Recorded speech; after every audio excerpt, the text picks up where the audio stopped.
Muito bem.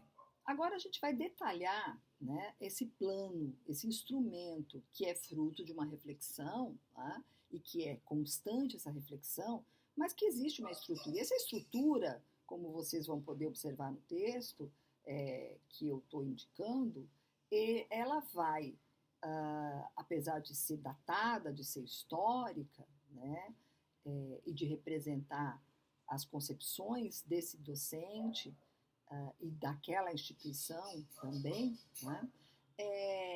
Essa estrutura ela foi criada de modo a facilitar, a favorecer, ou ela pode facilitar e pode favorecer se ela não for entendida como um processo burocrático. Então, assim, elementos básicos que tem todo plano, né? Você pode ter outros tantos, mas eu vou falar de alguns, né?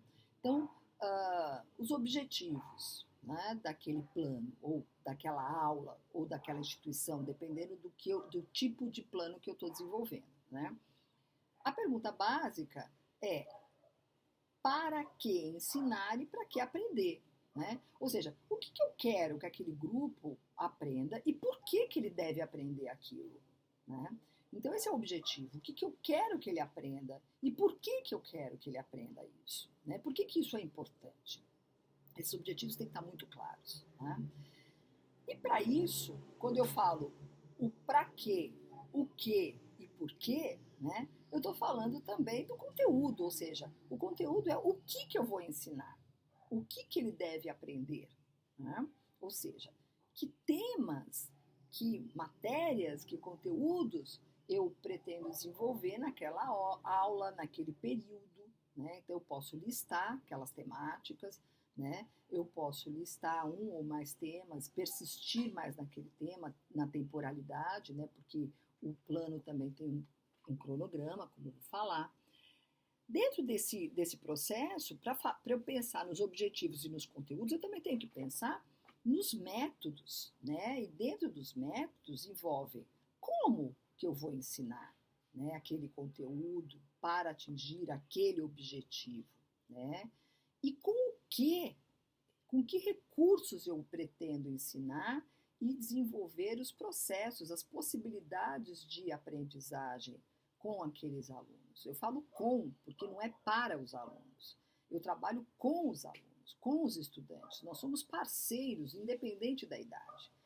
A docência se dá nessa parceria, né? Então, eu vou usar tecnologia. Que tecnologia eu vou usar? Eu vou usar tecnologias digitais, eu vou usar computador, eu vou fazer uma dramatização, eu vou usar um livro didático, eu vou usar outro tipo de instrumento. Que recursos e que instrumentos eu vou usar? Que estratégias eu pretendo usar? Né?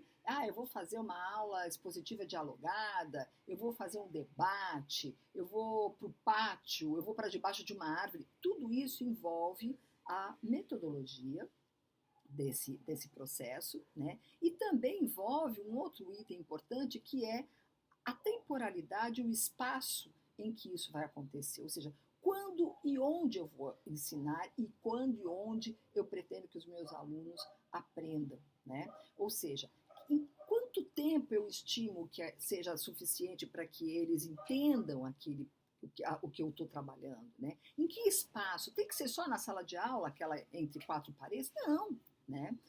Como que eu vou avaliar? Lembrando que a avaliação, eu vou fazer uma aula à parte, mas a avaliação é um processo, né? Não é uma prova, tá?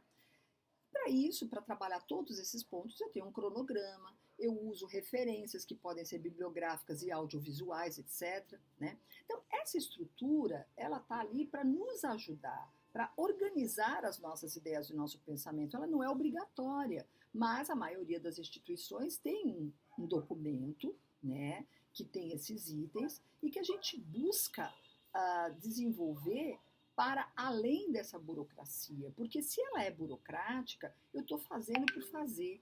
Então, o ideal é eu usar essa estrutura para me favorecer e favorecer os meus estudantes, e que a gente possa trabalhar junto, né? Então, o planejamento, é importante a gente ter atenção, né, nesse final, o planejamento de uma disciplina é algo que a gente sabe que é mais abrangente, ou seja, planejar, organizar essas ideias, materializar num documento, envolve essa estrutura de favorecer o meu trabalho, mas organizar aulas envolve também criar rotas, trilhas, refletir, né? Por isso que o documento tem que ser aberto, né? Porque preparar aulas envolve uma atividade singular única.